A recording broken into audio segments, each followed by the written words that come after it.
Hey, g'day, I've just reversed the caravan up our driveway and we've got it into the position that we wanted to park for the night. And when I jumped out of my car, I've made sure that my handbrake's on and it's in park, which is pretty obvious, but a lot of people don't think about that. So this is the jockey wheel, and you see these lugs here. One of the lugs has got to get into that bit there. So you'll see I've got a bit of wood on the ground. I've just got that there because it's in a better position to put the jockey wheel in. So I could put it there, but that's a lot of winding, right? So I'll go down to that one, pretty much nearly hits the wood. You'll see that that lug, when I put this in, I'll just get it started, that lug is in that position there, right?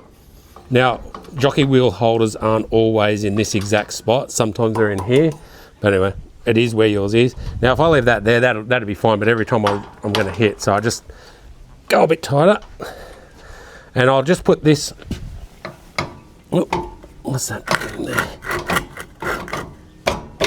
I just put that there like that, because if I come to put it on next time and I want to just slightly move the caravan right or left to fit over the top of the tow bar, it's quite easy to push it that way, whereas if it's up and down, it's just a little bit harder. So I just extend that a little bit. Oh shit, wrong way. There you go, so that's touching the ground. So this is just a normal 50mm ball coupling. I've just got a little cotter pin that I pull out, put that there. I'll just put that there for the time being. And then when you go to take this off, you don't just lift it up, you got to push the thumb in, lift it up, let go of the thumb, and you can see that that holder is just sitting on top of there. So I don't need to hang on to this while I'm doing the jockey wheel. So I've got the handbrake on, I've got this open, the coupling, and then down at the back you'll see alongside the caravan I've put some wheel chocks. So I put one at the front, one at the rear, and I've done the same on the other side. Okay, so I might just pull out the Anderson plug here. So with that one, I don't have to wobble it. I just pull it out, just gently, slightly wobbling it, and that comes out. So when you push this on, I won't put it on today, but you can tell that that's the minus, not the plus. So it's quite easy to know which one it goes in. And then this is what I've got here. This is a 7-pin flat, but it's going into a 12-pin. So it still works, everything's fine, but I just got to make sure it doesn't go into that one, goes in there. The only thing that you'll find here, there's a dust cover. That dust cover does not fit into that when you got a 12 set, the 6-pin going into a 12-pin. As I'll show you, there's a bit of a gap there. Normally that closes up. Anyway, so they're off.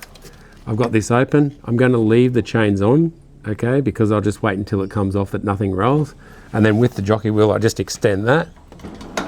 So I keep going. You can hear that noise, that's just the brakes holding it on. So I keep going up until this comes off. Sometimes it comes off a bit of a bang, but that's fine. So I'll just keep going until there's a bit of a gap between the coupling and the ball. Maybe if you just press pause for a sec. Okay, so now I can take the chains off. So I've just got the hooks. So what I do is I push that hook in, lift it out, and then you probably can't see there, but there's the other one exactly the same. And then I've got excess chain here because if I had it all the way at the end chain, this would have been too low. So I've got 4 links that are just unnecessary, so I just took them back on there with the D-shackle. And then just, I'll jump on the other side. This is the breakaway cable, so anything over 2 tons has always got an electronic breakaway cable. So under here, I've got that connected to my, it's not a plastic bumper bar, it's just plastic that's connected to a metal one underneath. And then what I've done is I've just, I've screwed an eyelet plate, and you can see that there. So when I hook it in, it's actually quite easy. Oh. Trying to do it with the camera. Okay, so that goes in there. When I unhitch it, same thing. It's just very easy. Shouldn't really be hooking it into your areas over here. Something that's connected to your chassis or bumper bar would be better.